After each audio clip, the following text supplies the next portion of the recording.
Bueno, buenos días, señor. Buenas tardes, señores estudiantes. Vamos a comenzar con la clase del día de hoy. A ver, señorita Pérez de Emilia, ¿me puede ayudar? ¿Qué vimos la clase anterior? Estamos leyendo lo del libro. Estamos viendo la página 14 y 16 sobre el origen de la materia y los compuestos en la Tierra primitiva. Bueno, muy bien. A ver, señorita Lozano Natalia, ¿qué más me puede aportar? ¿Y qué teníamos que hacer los organizadores de esas hojas que ya estábamos viendo con usted? Bueno, estoy hablando de la clase, señorita, no de la tarea. Sí, es lo del origen de la vida y los compuestos. Bueno, muy bien. Vamos a hacer un pequeño resumen, ¿sí? Estábamos viendo, perdón, ¿no es cierto?, sobre las distintas teorías que presentaba el origen de la vida, ¿sí? En esas teorías, ¿no es cierto?, habían teorías científicas, algunas teorías algo absurdas, en las cuales, ¿no es cierto?, trataban de explicar y de establecer cuál es, en fin, cómo se originó la vida. Bueno, ahí vimos la teoría creacionista, la panspermia, o exogénesis, hablamos algo de la evolución, pero también tenemos otra teoría que se llama de la biogénesis o la quimiosintética, ¿sí? Esas dos teorías, de la biogénesis y la quimiosintética. Básicamente, esas teorías están relacionados con dos científicos, Alexander Oparin y Haldane. Estos dos científicos trataban de explicar, ¿no es cierto?, cómo se originó la vida. Básicamente, cómo se originó la vida. En esto trataban de explicar cómo estaba formada esa atmósfera primitiva en la cual se dio origen a las primeras células o a la primera célula para el origen de esta. Vean, la biogénesis básicamente teoría que postula que los seres vivos se originan de la materia no viva, ¿sí? ¿Qué significaba esto? Que hay organismos muertos, ¿no es cierto?, que originan vida. Y se acuerdan que les explicaba de unos 3 frasquitos que le pusieron, ¿no es cierto? En uno pusieron pedazos de carne, en el uno no le tapó, el otro estuvo parcialmente tapado y el otro herméticamente tapado. ¿Qué pasaba en el uno? Obviamente las moscas pusieron sus huevos en esta materia orgánica, ¿no es cierto? Se originaron larvas, las larvas se alimentaron de esa materia orgánica y simplemente se originó la vida, ¿sí? La biogénesis, vean, es otra teoría, ¿no es cierto? Esta fue impulsada por Pasteur, que dice que la vida surge de otros seres vivos. Viene a ser la misma teoría de la abiogénesis. Biogénesis o abiogénesis son sinónimos, ¿sí? Indican lo mismo. A esta teoría se le pone la biogénesis o generación espontánea y nos indican el mismo experimento, ¿no es cierto?, de las larvas que aparecen en la carne en descomposición, obviamente provienen de los huevos de las moscas. Y la quimiosintética, vean, postula que la evolución química de la vida y fue propuesta por Oparin y Haldane, como les decía, es la más aceptada en la actualidad. ¿Qué significa la quimiosintética? Como les dije anteriormente, ¿no es cierto? Vean, en la atmósfera primitiva teníamos sustancias. ¿Cuáles son esas sustancias? El amoníaco, ¿sí?, el anhídrido carbónico, el metano y el vapor de agua. Esas son las sustancias imprescindibles para que generen vida. Además, aminoácidos o bases nitrogenadas, ¿sí?, que se encontraban básicamente en las aguas poco profundas de los mares. Bien, entonces ahí se formaba lo que se llamó el caldo primordial o un caldo de cultivo. ¿Para qué? Bajo las condiciones en las cuales se desarrollaba esta atmósfera primitiva. ¿Cuál es esta atmósfera primitiva? Los rayos, ¿no es cierto?, las erupciones volcánicas hicieron que estas sustancias conformen una sola y dio origen a la vida. ¿Sí? Vean, ¿qué nos decía Alexander Oparin? La vida se originó en las grandes mares de la Tierra primitiva. ¿Cuáles son estas condiciones para la génesis de la vida. Génesis significa origen, ¿no? Atmósfera reductora, ¿qué significaba? Sin oxígeno. Alta energía. ¿Cuál es la alta energía? Que caían los rayos, ¿no es cierto? Los rayos cargados de energía eléctrica, ¿sí? Como les decía, el calor volcánico, en otras palabras, la lava que emergía de los volcanes. Ustedes saben que esa lava está a grandes temperaturas. Vean, sustancias químicas, como cuáles: el metano, el amonio o amoníaco, el hidrógeno que está en el vapor de agua y el anhídrido carbónico que cubría. Y obviamente el tiempo. Todas estas unidas formaban o daban un lugar a unas condiciones adecuadas para que se origine la vida. ¿Sí? Vean como dice aquí, el caldo primitivo en mares poco profundos. ¿Sí? Y aquí vamos a hacer un pequeño resumen de todas las teorías. Vean, la creacionista fue el único en defender esa teoría. ¿Sí?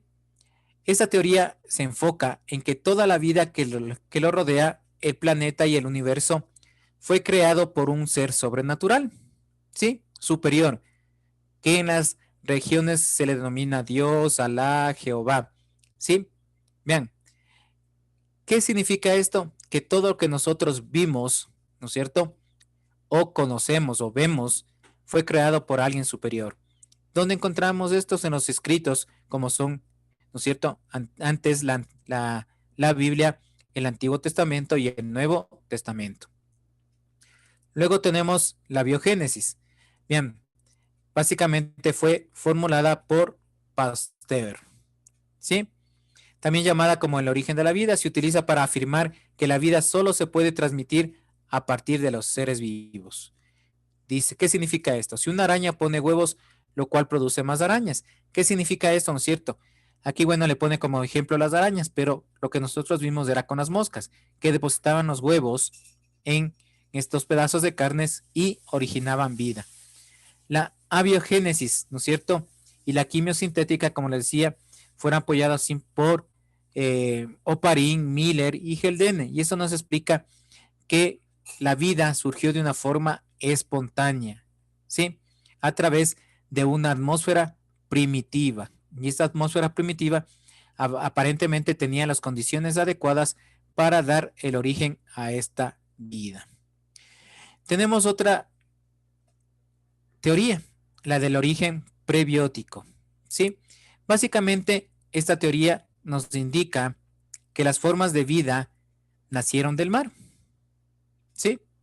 Del mar, en la cual tenía poca profundidad. Ahí encontrábamos los mismos elementos que yo les decía anteriormente: agua, anhídrido carbónico, amoníaco, ¿sí?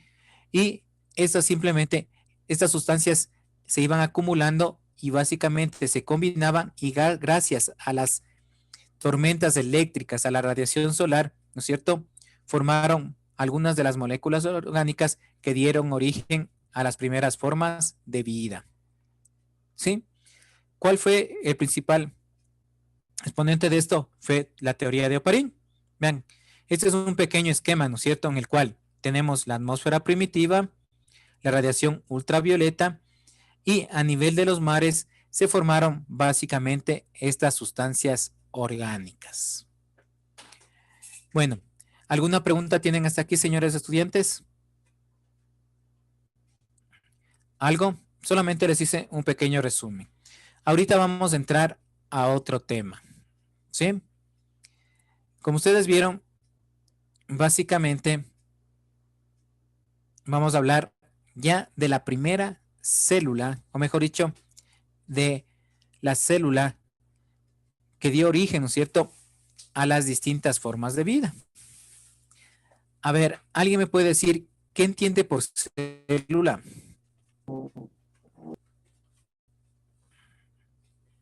A ver, señor Burgos.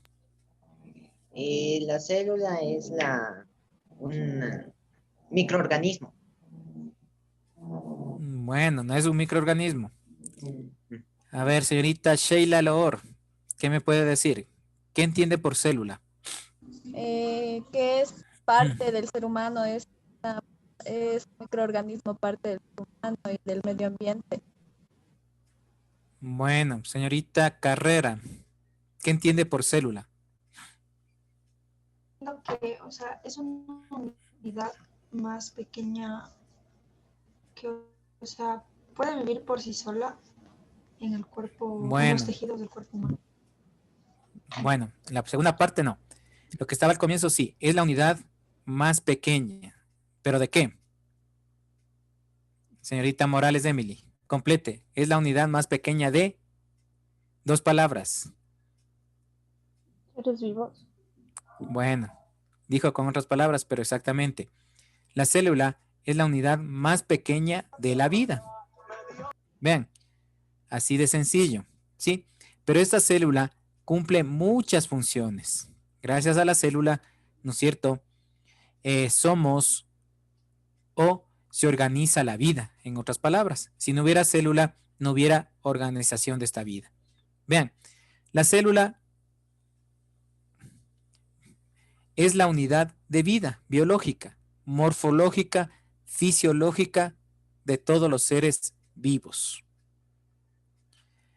¿Por qué creen que se dice que la célula es la unidad morfológica? A ver, morfológica significa forma. A ver, ¿alguien me puede decir? O les cambio la palabra. A ver, señor Granizo Steven, la unión de células, ¿qué forman? Una de las formas objetos y seres. Objetos. O sea que su esfero está formado por células. No dicen, perdón, esos eran los átomos. Forma seres vivos, dicen. No, la reunión de células, ¿qué forman? Señor Camacho. Verán que eso es básico. La reunión de células, ¿qué forman? Un tejido. Exactamente. Tejidos. La reunión de tejidos, ¿qué forma? Señorita Cáceres.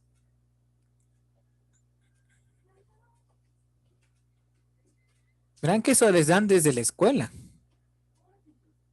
A ver, señorita Cáceres, ¿qué forma la reunión de tejidos que forman? Tenemos el tejido sanguíneo, el tejido nervioso, el tejido óseo, el tejido conectivo, el tejido muscular. ¿Qué forma eso? No. Reunión de células forman tejidos. La reunión de tejidos, ¿qué forman? Órganos. Exactamente. Forman órganos. La reunión de órganos, ¿qué forman?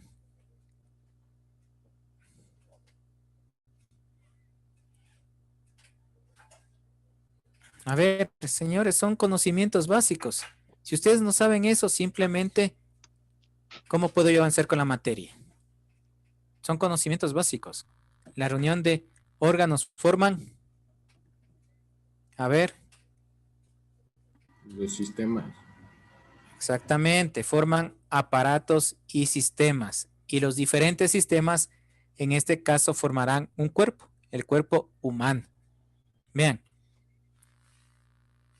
así de simple. Células, tejidos, órganos, aparatos y sistemas. ¿Sí? Por eso dice la célula, ¿sí?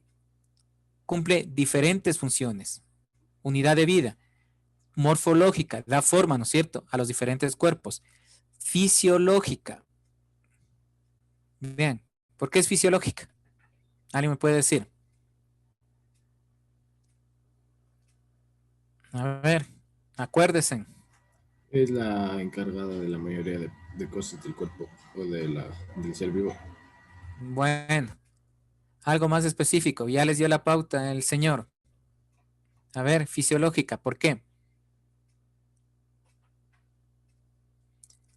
Fisiológica significa función. Ya les ayudo. ¿Por qué es fisiológica la célula?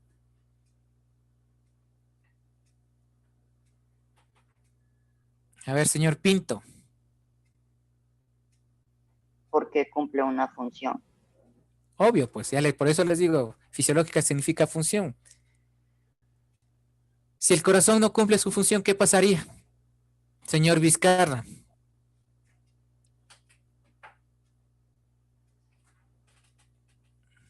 Señor Vizcarra, ¿esto está en clases?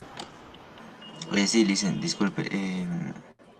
Ya, No si el no le corazón, escuché bien, es que si el tengo el listen en corazón, internet. si el corazón no cumple su función, ¿qué pasaría con nosotros? Moriríamos, listen. Ya, ¿no es cierto? Si los riñones no cumplirían su función, ¿qué pasaría? También moriríamos. Vea, cada órgano, ¿no es cierto?, dentro de un sistema, dentro de un aparato, cumple funciones específicas. Si hablamos del corazón, ¿cuál es la función del corazón? Es básicamente llevar el oxígeno a todo nuestro organismo. Vean, la función del riñón es filtrar, ¿no es cierto?, las sustancias que nosotros asimilamos o en otra parte ingerimos. ¿Para qué? Para desechar las sustancias que no nos sirven. Vean, el hígado de igual manera. Y así, todos los sistemas, órganos, aparatos, cumplen funciones específicas. Si no se cumpliera con estas funciones, simplemente nosotros no podríamos vivir. Y lo último, genética. ¿Por qué se dice que la célula es la unidad genética? A ver, señor Barahona. ¿Por qué será?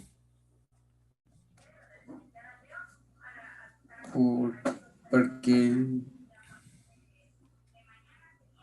se transmite mediante cromosoma. No.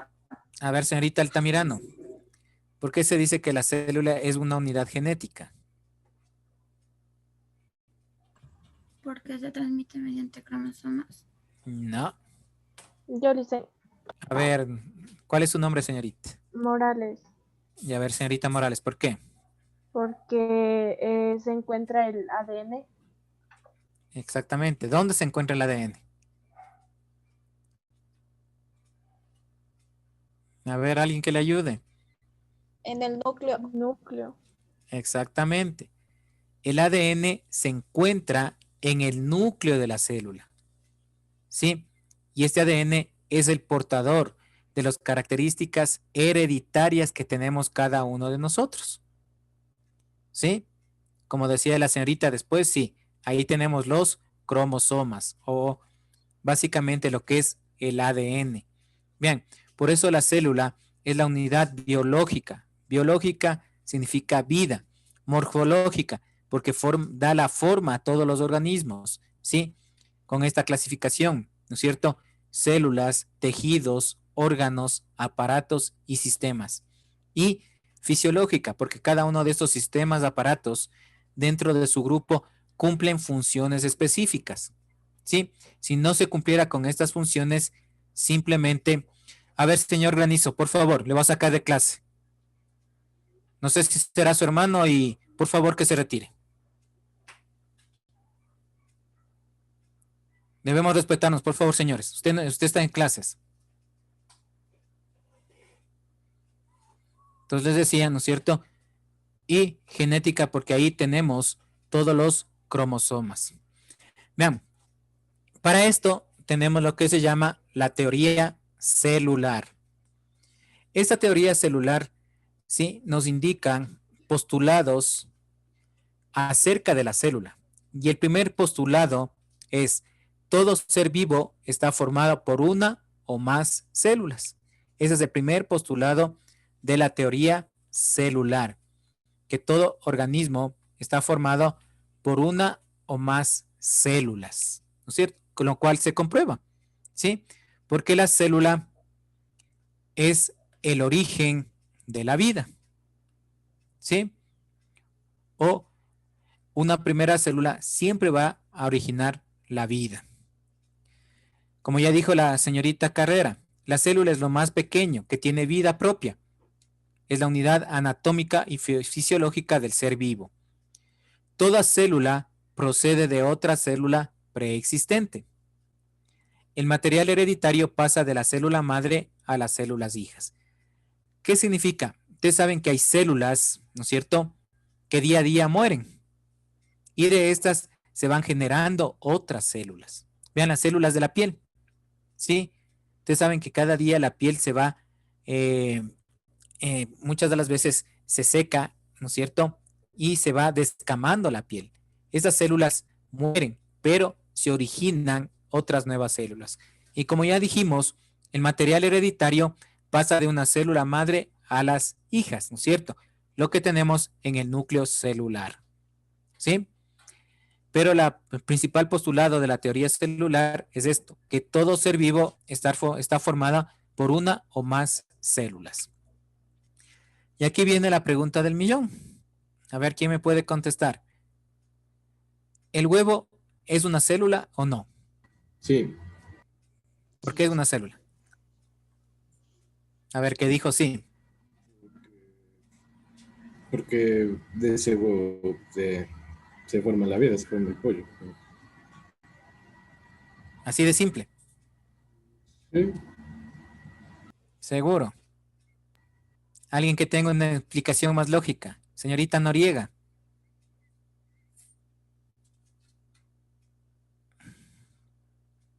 No. Señor García. Nada, piensen un poquito más. Dicen, ¿será porque contienen los genes del padre y de la madre?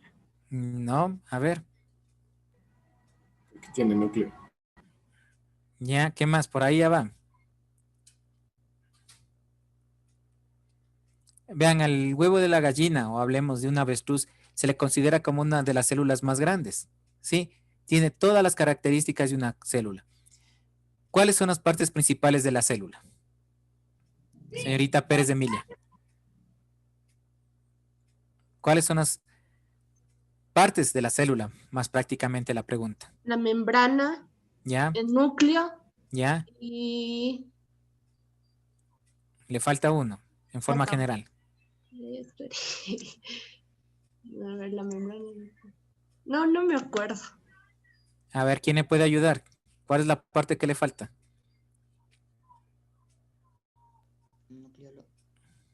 A ver, ¿qué más falta? En forma general. Siempre vamos de lo general a lo particular, ¿no? A ver, ¿qué falta? ¿Qué parte de la célula falta ahí? A ver, nadie. Citoplasma. Exactamente. Está formada por membrana, citoplasma y núcleo. O núcleo, citoplasma y membrana. Cuando les digo de forma general, siempre tiene que tener una orden. O un orden, perdón. ¿Sí?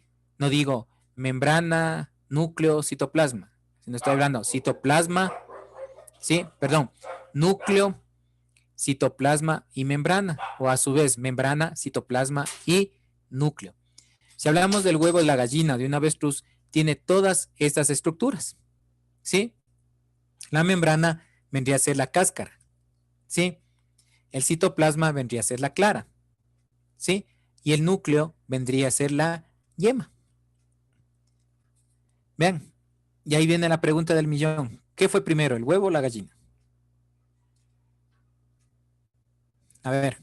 El huevo, porque es considerada la célula más grande. Ya. ¿Otro que tenga otra pregunta? Mejor dicho, otra respuesta. A ver. ¿Qué fue primero, el huevo o la gallina? Dicen, eso no depende del pensamiento de la persona, porque según la religión, la cristiana, primero es la gallina y según la evolución, primero es el huevo. No, por ahí no tiene nada que ver la religión cristiana en este caso. Ellos no dicen nada de esto.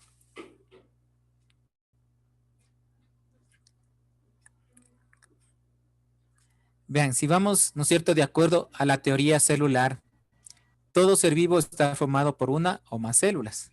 En este caso, viene a ser primero el huevo. ¿Sí? ¿Por qué? Porque al huevo se le considera como una célula. ¿Sí? Y ustedes se dan cuenta. Es facilito darnos cuenta, ¿no es cierto? ¿Qué pone la gallina? Un huevo. ¿Qué pasa después de que puso el huevo la gallina? Lo empolla, ¿no es cierto? Vean, y de ahí se originó una vida. Es facilito darse cuenta de esa situación. ¿sí? Entonces, si hablamos de que el origen de la vida básicamente es una célula, primero viene a ser el huevo. Si ya le quieren dar ya otra conceptualización como habló el señor, ya depende de cada uno de su criterio, ¿sí? Bueno, en cuanto a las células, se dividen en dos, la célula procariota y la célula eucariota, ¿sí? O procariote y eucariote, ¿sí? La célula eucariota se divide en dos, en célula vegetal y en célula animal, ¿sí? Entonces, básicamente, vuelvo y repito, hay dos tipos de célula, la procariota y la eucariota. La eucariota se divide en célula vegetal y en célula animal. ¿Cuál será la diferencia entre la procariota y la eucariota? La eucariota es más avanzada y tiene núcleo. Ya, ¿y la procariota? Es simple y el núcleo está heredado por el citoplasma. Bueno, muy bien, ¿no es cierto? La célula eucariota vendremos a decir que es una célula ya más diferenciada. En cambio, la procariota no. Como decía el señor, ¿no es cierto? La eucariota ya tiene membrana, citoplasma y núcleo específico. En cambio, la procariota no tiene un núcleo específico, ¿sí? Las estructuras que van en el núcleo están dispersos en el citoplasma. Vean, aquí podemos ver las imágenes, ¿no es cierto? Vean, la célula procariota y las células eucariotas, ¿sí? Este tiene, en el caso de la vegetal, pared celular, citoplasma y núcleo. En cambio, el animal, membrana, ¿no es cierto? Membrana plasmática, citoplasmática, según como hay diferentes nombres, tenemos el citoplasma y el núcleo. En cambio, en la procariota, vean, tenemos membrana, citoplasma, pero en vez de núcleo, tenemos a manera de una madeja de hilo, ¿no es cierto? Tenemos aquí el contenido del ADN, ¿sí? Vean, entonces no tiene un núcleo definido. Por eso dice procariota, más simple, más primitiva, más pequeña. Material genético disperso en el citoplasma sin un verdadero núcleo. La eucariota, más compleja, más evolucionada, más grande, con verdadero núcleo y se encuentra en el reino animal, y en el reino vegetal. Vean, incluso para reproducirse, ¿alguien sabe cómo se reproducen las bacterias?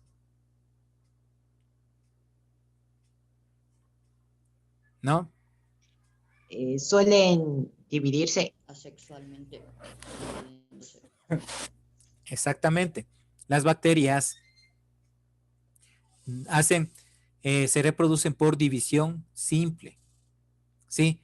En cambio, las células eucariotas, ¿no es cierto?, tienen que pasar por dos procesos, la mitosis y la meiosis. En cambio, las bacterias se van dividiendo una, otra. Vean, inclusive se tiene la idea que si no hubiera un proceso, ¿no es cierto?, en el cual impida esta división de la célula, en un día las bacterias poblarían toda la Tierra. Vean, porque es simplemente una división simple. Obviamente que en la reproducción, ¿no es cierto?, según los organismos hay diferentes tipos de reproducción. ¿Alguna pregunta hasta aquí? ¿Quedó claro esto, la primera parte, señores estudiantes? Verán que yo esto simplemente debía pasar rápido, ¿no? Porque se supone que ustedes ya vienen con conocimientos previos, ¿sí? Por favor, que quede claro, ¿no? Entonces les decía, procariota, eucariota. La eucariota, célula vegetal y célula animal. Procariota no tiene estructuras definidas, especialmente el núcleo.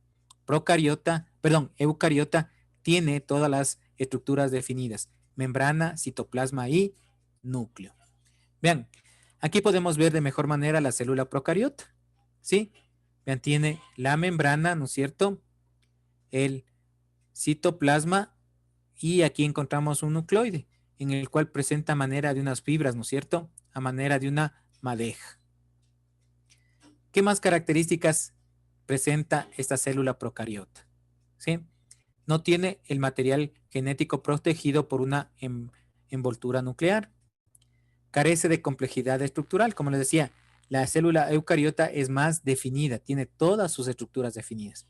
En cambio, la procariota no tiene estas estructuras definidas.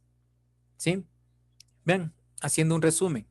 La célula procariota no posee núcleo, pero tiene una región llamada nucleoide, ¿sí? En el cual se encuentra el ADN en forma circular. Tiene pared celular, mide entre 1 y 10 micras. A ver, ¿quién me puede decir qué es una micra? La unidad de medida más pequeña. Ya, pero en sí, ¿a cuánto equivale una micra entonces?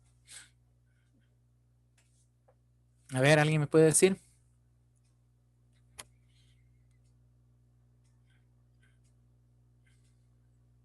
A ver, ¿alguien me puede decir a cuánto equivale una micra?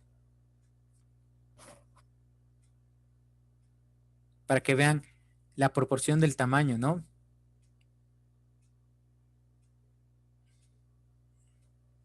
A ver, nadie. Bueno, por razones de tiempo les voy a decir yo. La micra equivale a la 10 milésima parte de 1 milímetro. Imagínense, 10 milésima parte de 1 milímetro. ¿Sí? Entonces pueden ver el tamaño que tienen estas células, ¿sí? Dice, los únicos organismos con estas células son las bacterias. Se reproducen asexualmente por fisión binaria, que es la división simple, ¿no? Algunas son inmóviles, pero otras tienen flagelo para su locomoción. Su nutrición puede ser autótrofa o heterótrofa. Aunque no tiene organelos, tiene una membrana plasmática, citoplasma, material genético y ribosomas. ¿Qué significa autótrofa?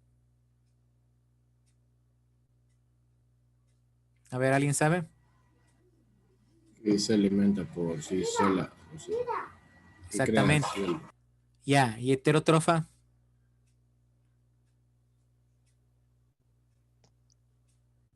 A ver, señores estudiantes, ¿qué significa estos dos términos? Autótrofa o heterótrofa. Ya les dio la pauta del señor. Autótrofa, que tiene su propio tipo de alimentación. ¿Qué será heterótrofa?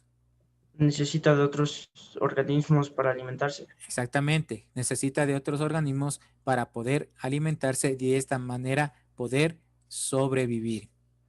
¿Sí? Verán, son conceptos básicos, ¿sí?